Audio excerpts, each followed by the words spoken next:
Alors bonjour et bienvenue dans ce nouvel atelier consacré au digital painting avancé sur Photoshop. Je vous montre ce que l'on va réaliser ensemble.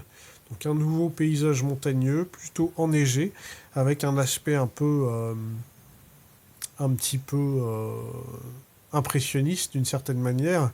L'idée, vous voyez, c'est d'avoir quand même des touches relativement reconnaissables, hein. On n'est pas dans le réalisme ultra léché, d'accord. On est plus dans l'impression, hein, de matière. Alors, contrairement à ce qu'on avait fait dans l'atelier précédent, qui était également un paysage montagneux mais plutôt ensoleillé, on va pas créer le nuancier en partant de zéro, hein, vous avez vu comment faire, donc vous pouvez le refaire, vous savez comment faire maintenant. Donc là, je vais vous montrer plutôt comment importer un nuancier. C'est-à-dire que j'ai exporté, moi, le nuancier utilisé pour cet atelier, donc vous n'avez plus qu'à le récupérer avant de démarrer.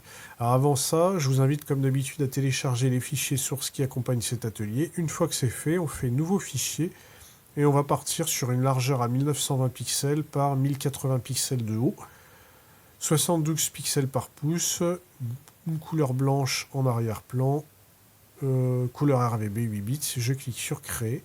Je vais créer un premier calque. Et avant d'aller plus loin, alors là, moi, le nuancier, je l'ai déjà. Je vais le supprimer pour vous montrer comment l'importer.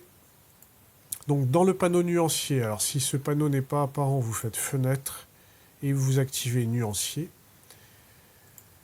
Et dans le panneau nuancier qui apparaît, vous faites un clic droit, importer les nuanciers. Et dans le dossier source que vous aurez téléchargé, vous sélectionnez nuancier montagne.aco, charger.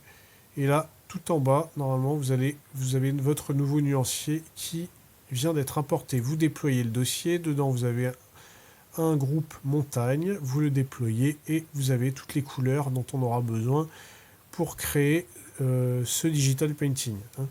Sachant que là, on va fonctionner comme on l'avait fait dans l'atelier précédent, comme si on peignait, d'accord, bon, avec les avantages de Photoshop, bien sûr, mais on va pas utiliser ou très peu utiliser les fonctionnalités spécifiques de Photoshop.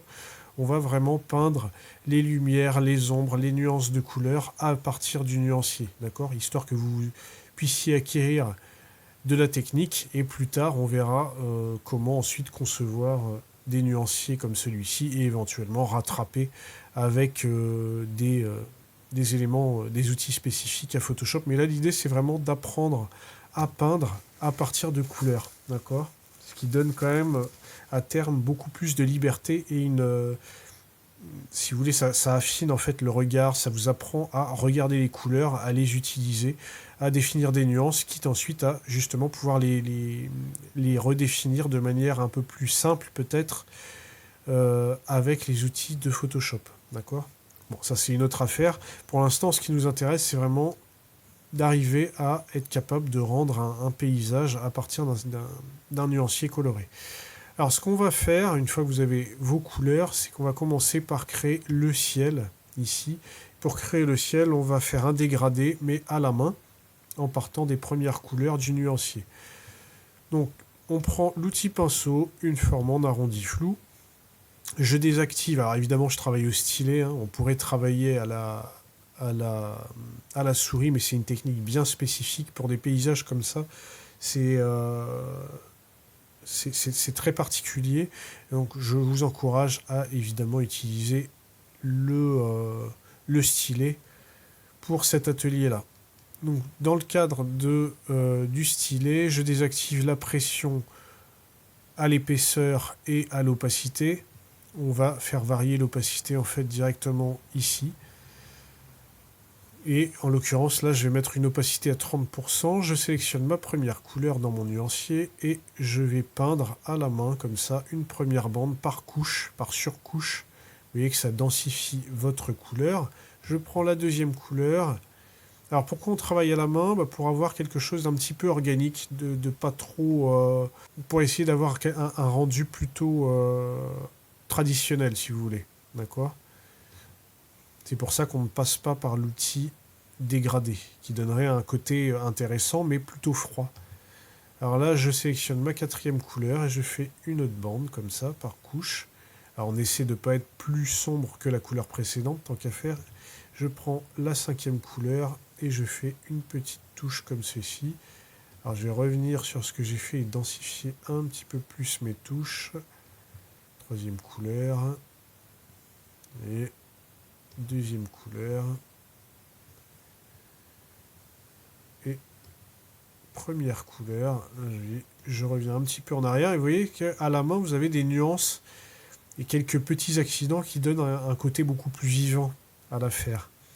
Je fais CTRL T, je vais étendre très légèrement mon dégradé comme ceci.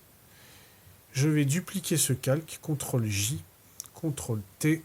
Alors vous voyez qu'on utilise quand même des spécificités de Photoshop malgré tout, hein. Clic droit, symétrie, axe vertical. Je vais créer un reflet dès maintenant que l'on va placer à peu près comme ça. Entrée pour valider. Je vais peut-être tasser un petit peu. On va voir. Je vais tasser un petit peu ce dégradé. CTRL T également. CTRL T. Je vais remonter mon dégradé jusque là. Donc je le tasse un petit peu plus par rapport à l'autre. Ok. Je vais créer un objet dynamique à partir de ces deux calques. Clic droit, donc je sélectionne les deux calques avec la touche masse du clavier. Clic droit, convertir en objet dynamique. Et je vais rajouter un filtre flou gaussien. Filtre, flou gaussien. Et on va mettre le flou à 50. Pour lisser vraiment le dégradé. 100. Alors 100 c'est peut-être un peu fort. On va mettre 70. Ok, donc là l'avantage c'est qu'on peut revenir sur le réglage du flou si on le souhaite. Je vais mettre un repère au milieu de mon élément. Donc assurez-vous d'avoir les règles qui apparaissent. Si ce n'est pas le cas, vous faites CTRL R pour les faire apparaître. Et vous tirez comme ça un repère jusqu'au milieu de la composition. Repère qui servira ensuite à travailler dans l'étape suivante justement les montagnes. Sans être trop bancal. Alors d'ailleurs, ce repère, on le fera dans le... Voilà, donc on va s'arrêter là pour cette première petite étape. Enregistrez bien chacune des étapes en cours et je vous dis à de suite pour la suite.